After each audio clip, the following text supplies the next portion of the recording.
Let's start, though, with that big call from Bank of America. And we turn to Michael Gapen. Mike, thanks so much for your time and for rejoining us. The last time we talked, I think you had just kicked your recession call into 2024, and now it goes away entirely?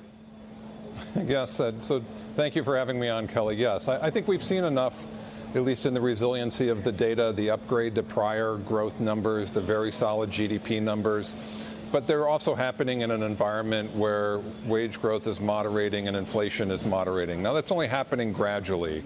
But I think there's enough momentum in the economy that kind of pushed us in the direction of revisions again, and they were sufficient to take out the mild recession that was part of our prior baseline. So I don't want to overplay it. I think there's a fine line here still between a soft landing outlook and a mild recession outlook. But we've come down on the side of relying and listening to that resilience argument in the face of monetary policy tightening. Is it because, yesterday Steve Leisman and I were chatting about this with Kathy Bostjancic, but is it because this is asynchronous, meaning we saw housing turn down a couple of years ago, but now it's starting to turn up? We saw manufacturing bad. We saw the numbers yesterday, but people are saying, well, it might start to turn a corner. And in other words, these things kind of keep working themselves out instead of happening, all more closely together like they might if we were about to go into recession.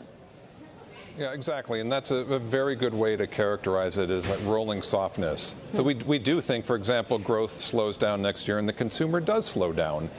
But as you mentioned, manufacturing and housing looks like they've stabilized. There's certainly evidence that fiscal spending is showing through in private sector business spending.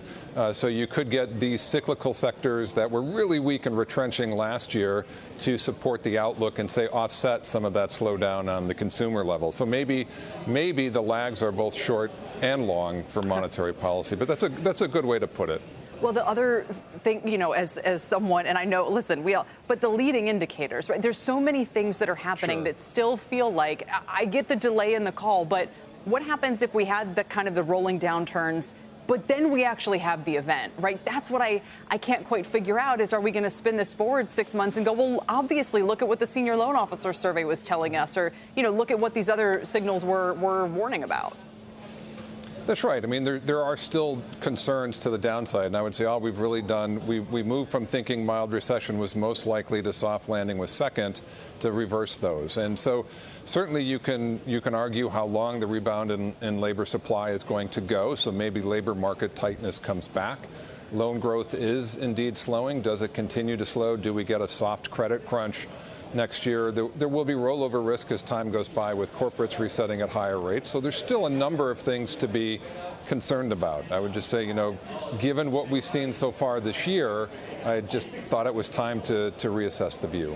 One more, and the elephant in the room obviously is the downgrade here. Although, again, usually that's the tail wagging the dog, or we're having the dog conversation and that's the tail, I guess is what I'm trying to say. So let me ask you about ADP this morning. Again, stronger than expected. Really interesting. Your old colleagues over at Barclays say they think ADP might actually be capturing the business cycle and the labor market better right now than the official jobs report.